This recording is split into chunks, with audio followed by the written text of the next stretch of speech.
The night was unseasonably cold for the Atacama Desert, with a piercing wind that cut through Jack Harper's worn leather jacket like a knife. His fingers, calloused from years of late-night research and countless cups of black coffee, moved across the keyboard with a musician's precision. Most of his colleagues at the research station had long since retired to their quarters, leaving him alone with the vast array of radio telescopes that stretched across the desert landscape like silent sentinels. Jack wasn't supposed to be here.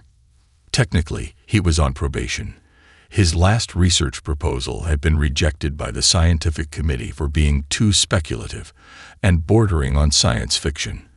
They'd stripped him of his primary research funding, relegating him to maintenance shifts and data processing. But Jack knew something they didn't. Something was out there, waiting to be discovered. The computer screens before him displayed a chaotic symphony of data streams, radio wave patterns, electromagnetic signatures, cosmic background noise. To an untrained eye, it would look like nothing more than random static. But Jack saw music where others heard only noise. A slight irregularity caught his eye. Most researchers would have dismissed it, a microscopic deviation that lasted less than a millisecond. But Jack had spent the last decade of his life hunting for these exact moments. He zoomed in, his fingers dancing across multiple screens, isolating the signal. It wasn't random. It was perfect. The mathematical precision was unlike anything he'd ever seen. Each wave, each frequency seemed to follow a pattern so intricate that it defied natural explanation. Jack felt a familiar rush, the same sensation he'd experienced when he first decided to become an astronomer. It was the feeling of standing on the precipice of something extraordinary. He remembered the ridicule. The conference in Geneva, where he presented his theory about intentional cosmic communication, how advanced civilizations might communicate using mathematical patterns so complex they would appear as background noise to lesser technologies. His colleagues had laughed. The senior researchers had practically dismissed him from the stage. Patterns don't just happen, Jack muttered to himself, a mantra he'd repeated countless times. Complexity requires intention.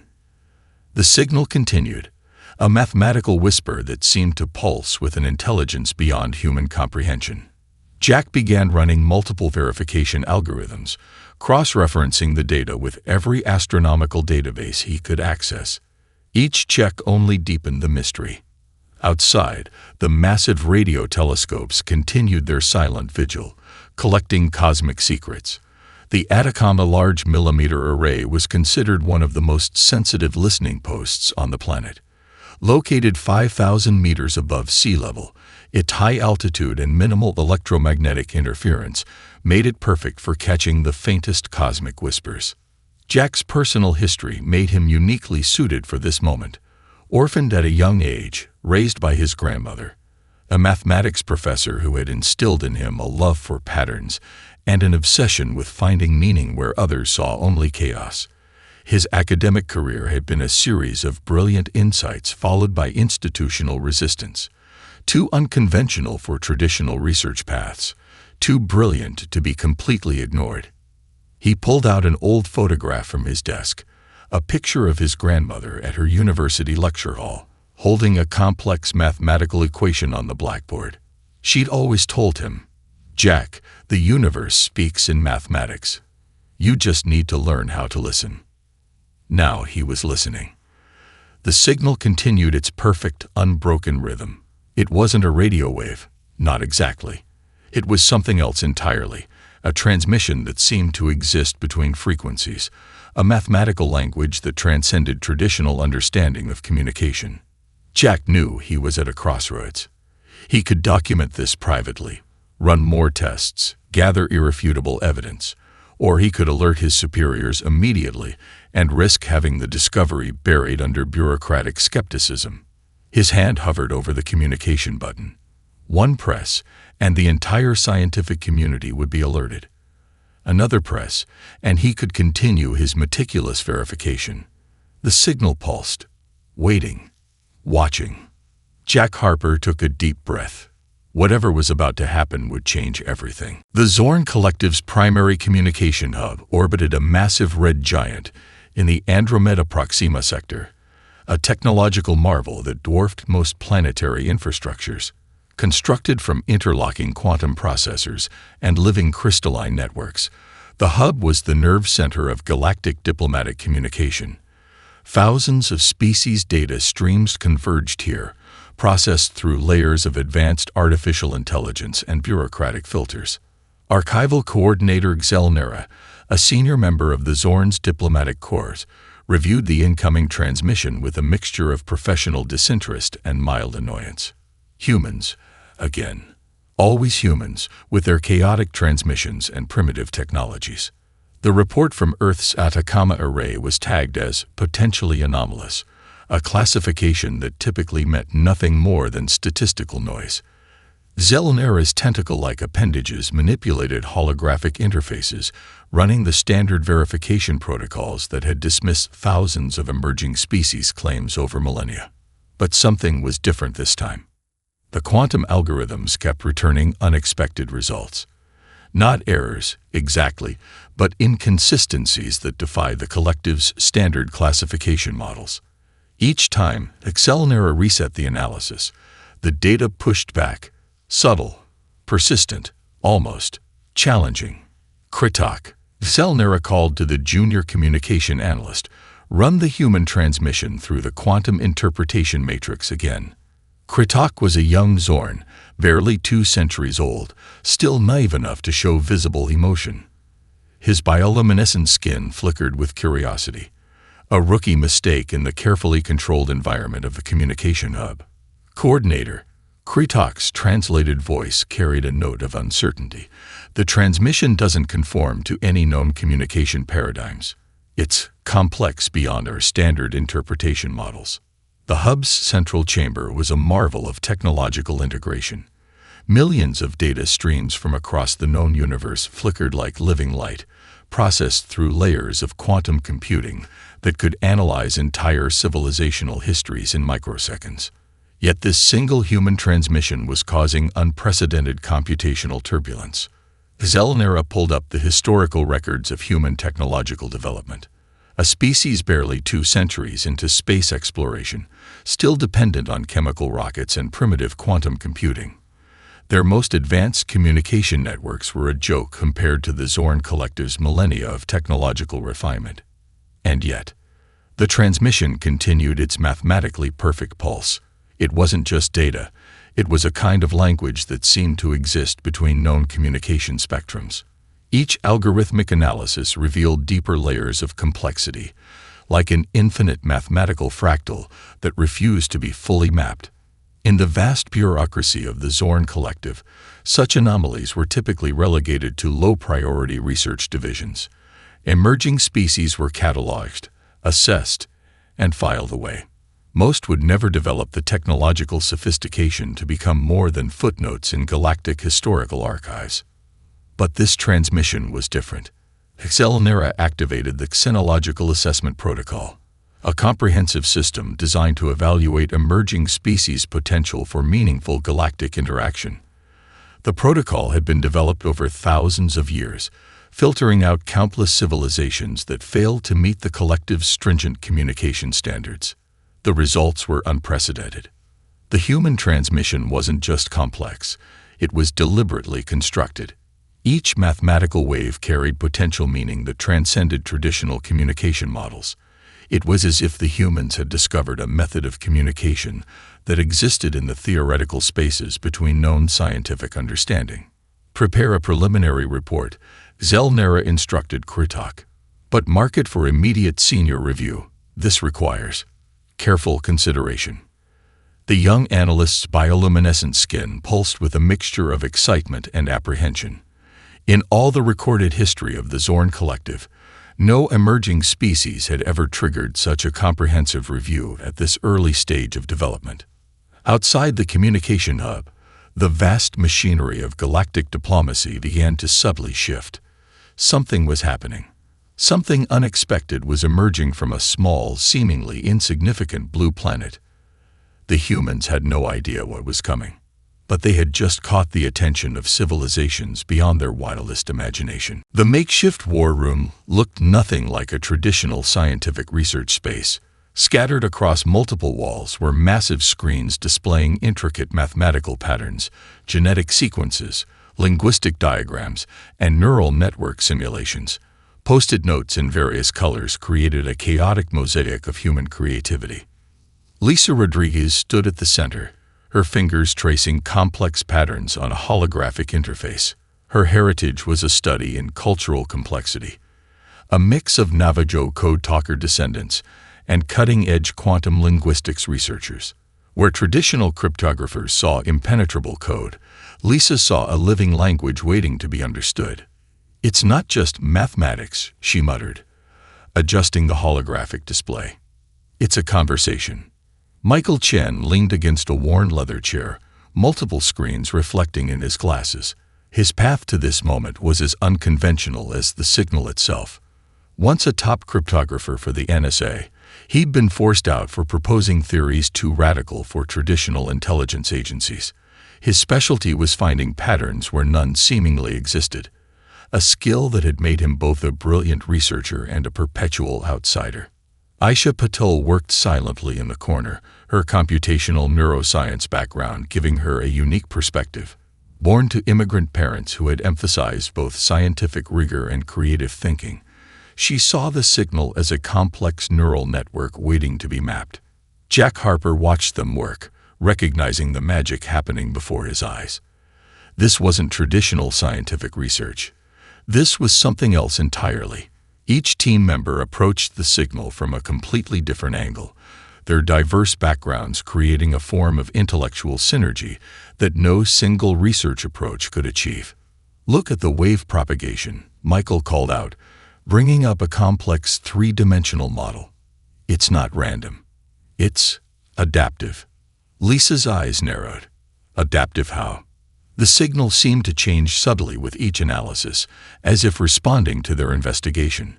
It was mathematical jazz, improvising, shifting, challenging their understanding with each new approach. Aisha's neural mapping revealed something extraordinary. The signal structure mimicked complex neural network patterns, not just transmitting information, but learning, evolving with each attempt to decode it.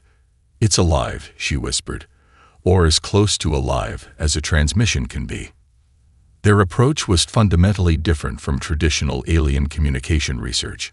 Most scientific teams would have approached the signal linearly, applying fixed mathematical models, seeking predictable patterns. This team saw the transmission as a living puzzle, a dance of information that required intuition as much as pure logic. Jack remembered the countless research proposals he'd submitted, each rejected for being too unconventional. Now, those same unconventional approaches were their greatest strength. Lisa pulled up a holographic representation of Native American communication techniques, complex visual languages that communicated multiple layers of meaning simultaneously. "Look," she said, overlaying the signals pattern with traditional Navajo code-talking diagrams. "It's not just a message, it's a multi-dimensional conversation."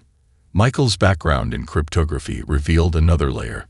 The signal contained nested encryption techniques that seemed to anticipate each decryption method. It was as if the transmission was actively challenging them, testing their cognitive capabilities. "We're being evaluated," Michael realized. "This isn't just a message, it's a test." Aisha's neural network simulations began to reveal something profound. The signal structure suggested a form of communication that existed between traditional understanding of information transfer. It wasn't just sending a message, it was probing, learning, adapting. Jack watched his team work, recognizing the true miracle happening before his eyes. This wasn't just scientific research. This was a collision of human potential, cultural diversity, creative thinking, and collaborative intelligence creating something greater than any individual contribution.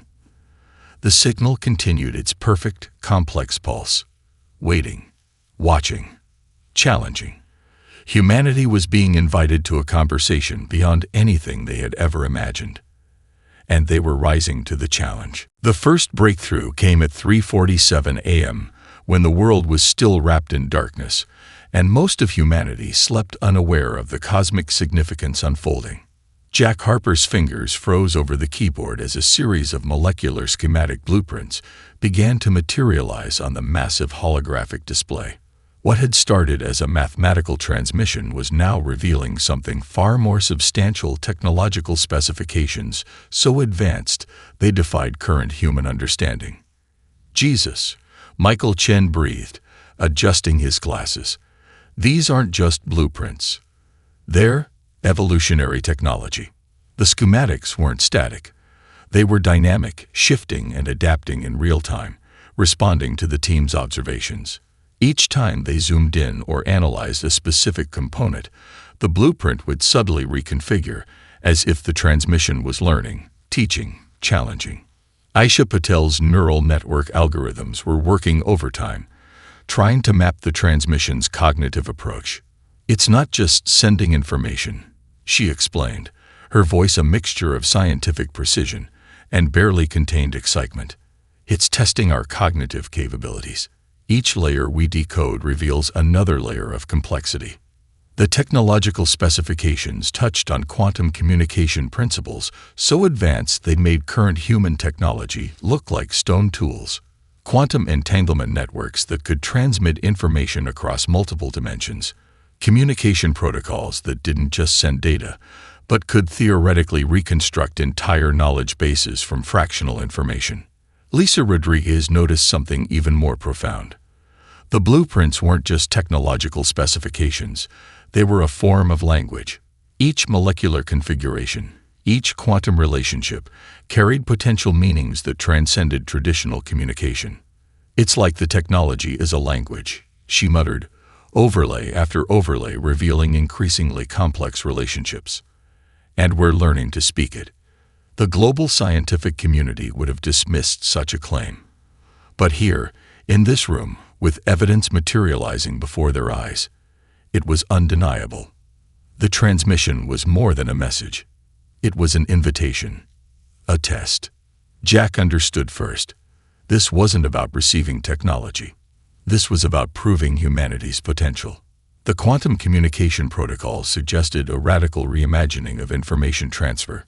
Current human technologies relied on electromagnetic waves, binary systems, limited dimensional communication. These blueprints proposed something entirely different, a communication method that existed in the spaces between known physical laws. Michael's cryptographic background caught something extraordinary. The technological specifications contained nested encryption layers that seemed to anticipate every potential decryption method. It was as if the transmission was actively challenging them, pushing the boundaries of their understanding. "We're being evaluated," Michael said, a note of excitement breaking through his typically reserved demeanor. "Not just our technological capabilities, our cognitive flexibility." The room fell silent as the implications sank in. This wasn't first contact in the traditional sense. This was a cosmic examination. Humanity wasn't just receiving information. They were being tested on their ability to understand, interpret, and potentially integrate an entirely new technological paradigm. Aisha's neural network simulations began revealing the transmission's true complexity. It wasn't just sending information. It was probing human cognitive capabilities, testing their ability to comprehend multidimensional communication strategies. The blueprints continued to shift and evolve. Quantum processors that could theoretically process information faster than the speed of light. Communication networks that didn't just transmit data, but could potentially reconstruct entire civilizational knowledge bases from fractional information. Jack watched his team work, recognizing the true miracle happening before his eyes. This was more than scientific research. This was a moment of collective human potential, cultural diversity, creative thinking, and collaborative intelligence creating something greater than any individual contribution. The signal continued its perfect, complex pulse. Waiting, watching, challenging. Humanity was being invited to a technological conversation beyond anything they had ever imagined.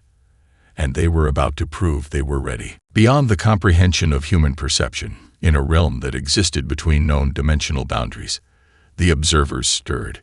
They were not a civilization in any traditional sense, existing simultaneously across multiple quantum states. The observers were more of a collective consciousness, a network of intelligence that had watched the rise and fall of countless civilizations across billions of years. Their method of evaluation was so complex that most species would consider it indistinguishable from pure chance or natural phenomena.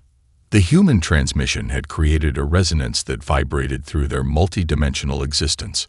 Curator Prime Xanthar, a consciousness that had existed for what humans would consider geological epochs, reviewed the data stream. The observers didn't communicate in language as understood by biological entities.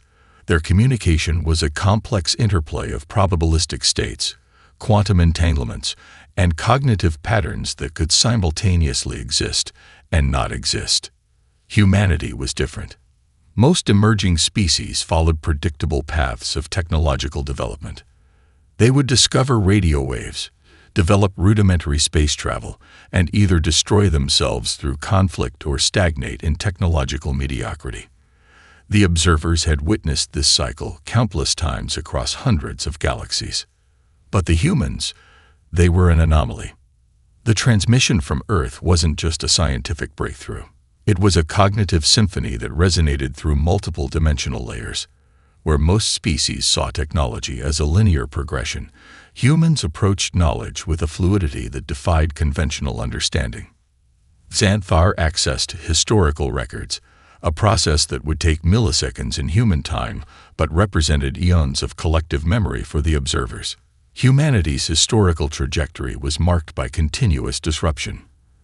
Every time their civilization seemed poised for collapse, they would innovate, adapt, transform. The Zorn Collective's initial dismissal was noted and, in observer terms, found amusing. The Zorn represented a typical hierarchical civilization, technologically advanced but fundamentally rigid in their thinking. They categorized, they classified, they controlled. Humanity did something different. They questioned, they reimagined, they transformed. The transmission itself was remarkable, not for its technological specifications, though those were advanced enough to intrigue the observers, but for the cognitive approach behind its decryption. The human research team hadn't just analyzed the signal. They had engaged with it, treated it as a living conversation. Each layer of the transmission was a test, not just of technological capability, but of cognitive flexibility. Could a species recognize knowledge beyond its current understanding? Could it collaborate across cultural and disciplinary boundaries? Could it see patterns where no patterns seemed to exist? Humans were answering with a resounding affirmative. The quantum communication protocols embedded in the transmission were more than just technological blueprints.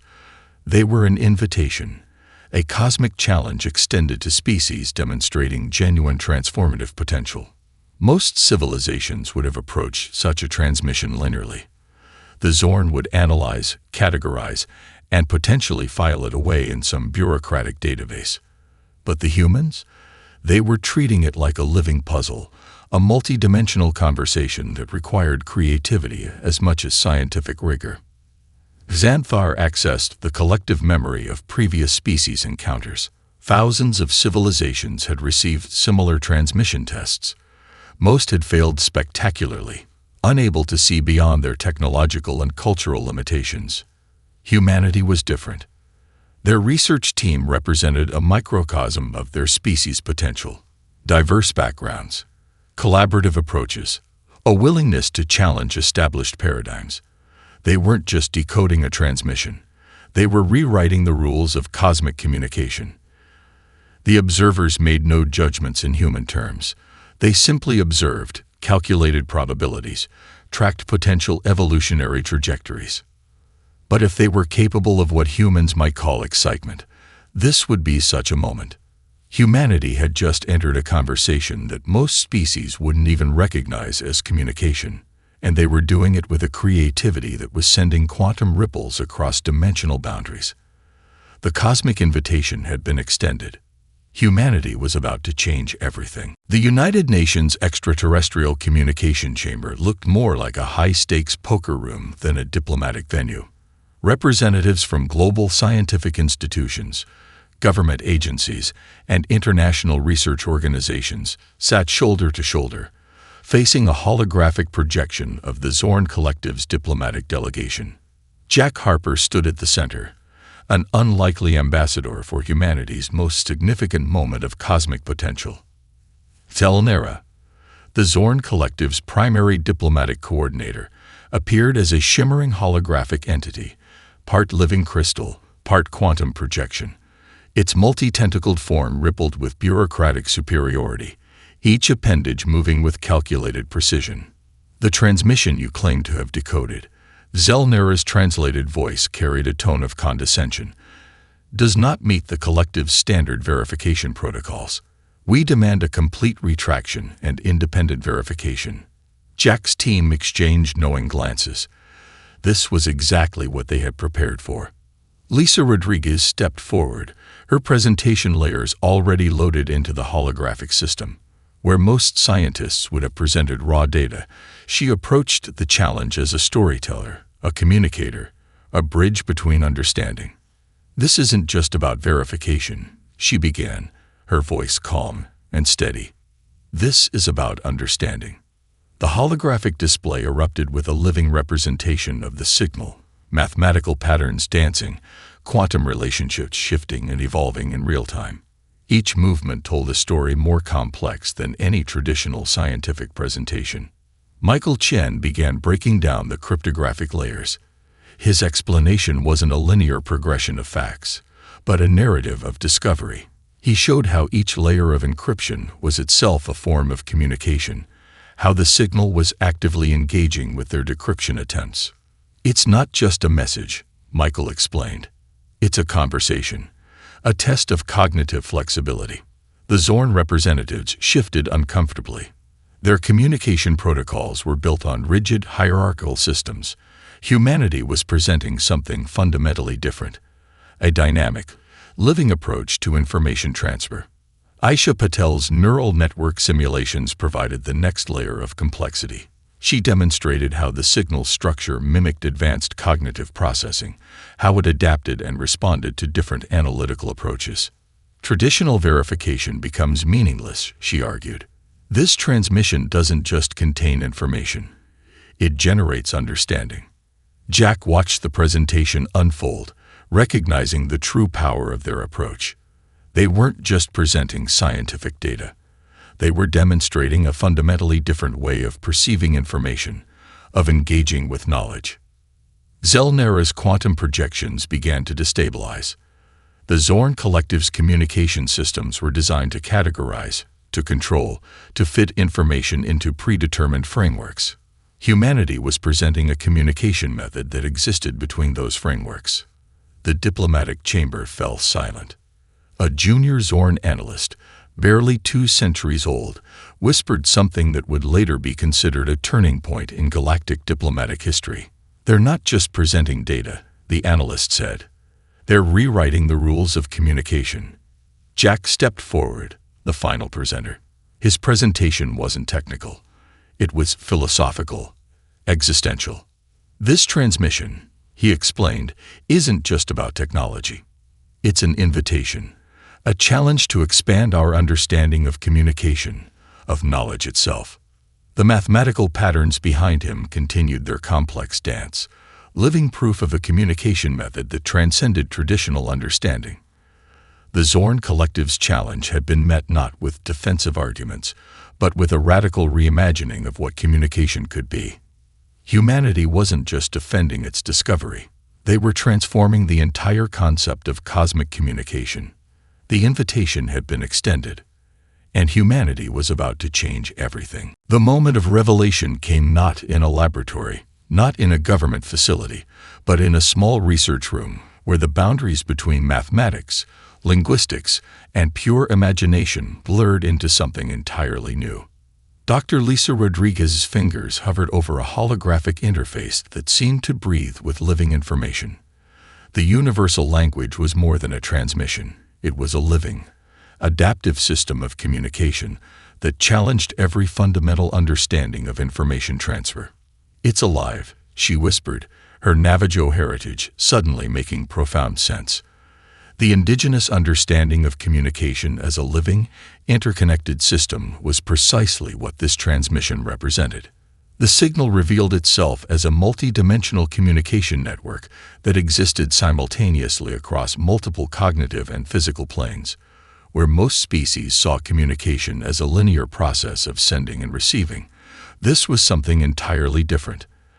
A collaborative, evolving dialogue that responded and adapted in real time. Michael Chen's cryptographic analysis uncovered the first truly revolutionary insight. The transmission wasn't just sending information, it was teaching.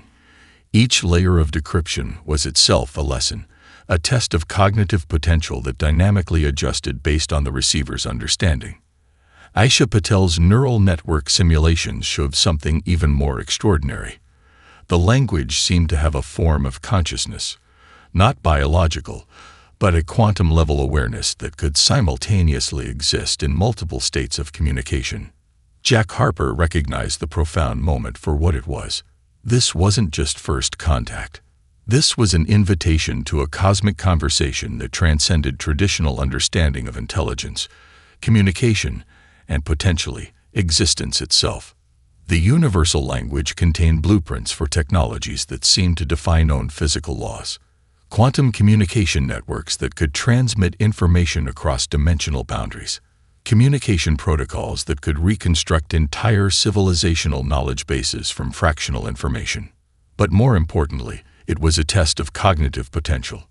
The observers, those multidimensional entities that had watched civilizations rise and fall for eons, were paying attention. Humanity wasn't just decoding a transmission. They were demonstrating a form of intelligence that was fundamentally different from any species they had encountered. Where most civilizations saw knowledge as a fixed system, humans approached it as a living, adaptable process.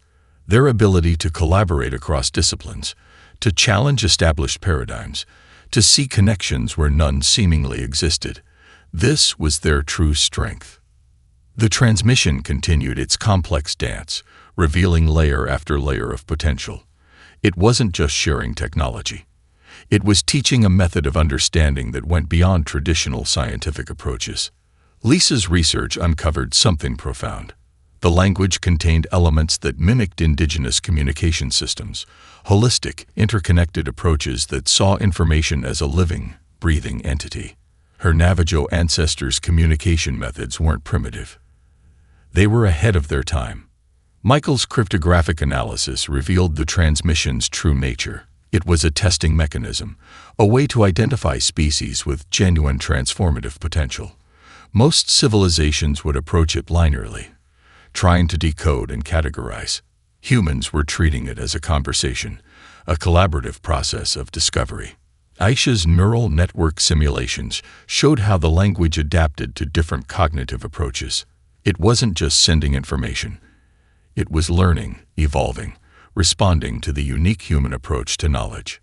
The global scientific community watched in awe. This wasn't just a technological breakthrough. This was a fundamental reimagining of communication, of intelligence itself.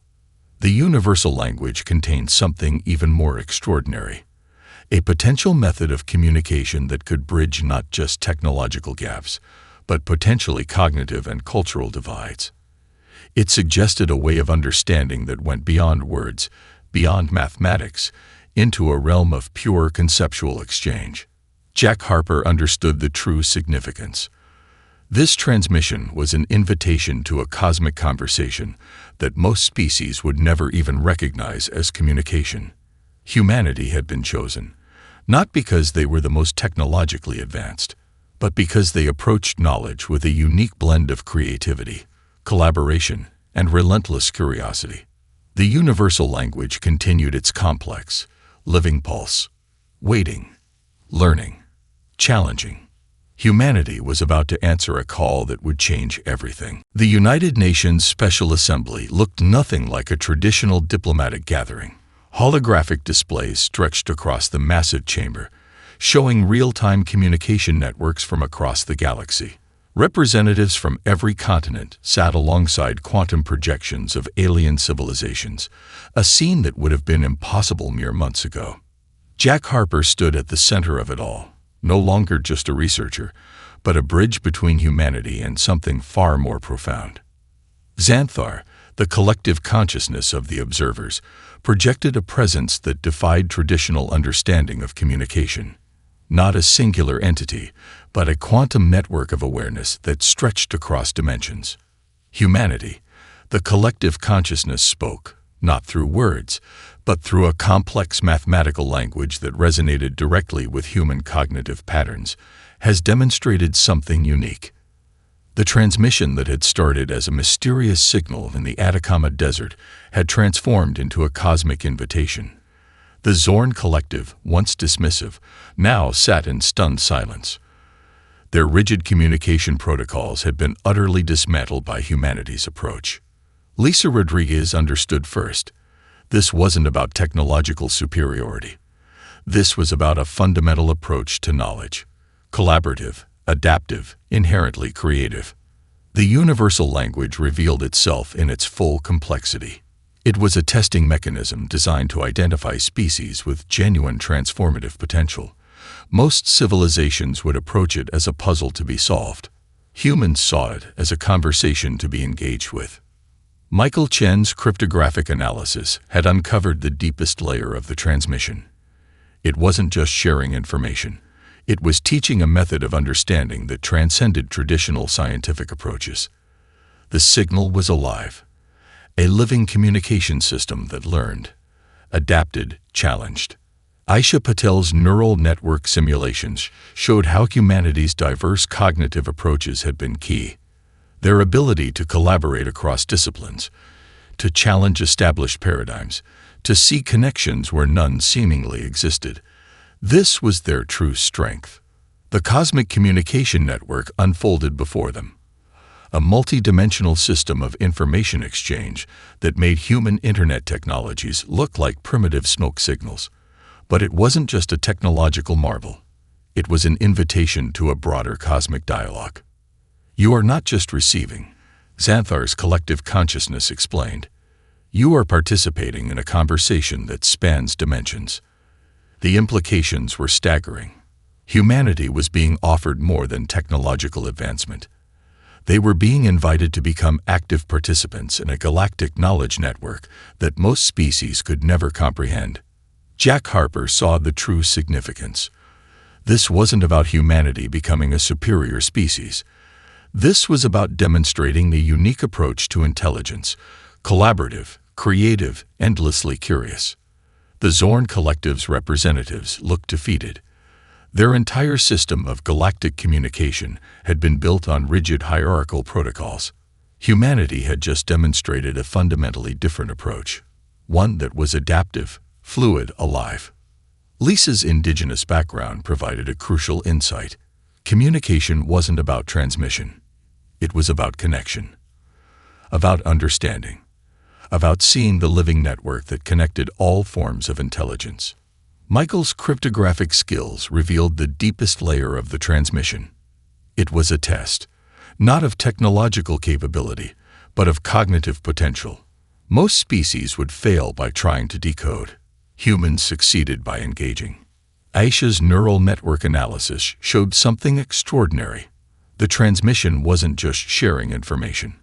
It was learning from humanity's approach.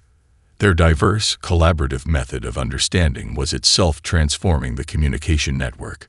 The global scientific community watched in awe. This was more than first contact. This was a fundamental reimagining of intelligence itself. Xanthar's final communication resonated through every quantum projection, every holographic display. Humanity has been chosen, not because you are the most advanced, but because you approach knowledge with a unique blend of creativity, collaboration, and relentless curiosity. The cosmic invitation had been extended and accepted. Humanity was no longer just an emerging species. They were now participants in a conversation that spanned dimensions. The soundless signal that had started in the Atacama Desert had made Galaxies not just listen, but truly understand. And everything was about to change.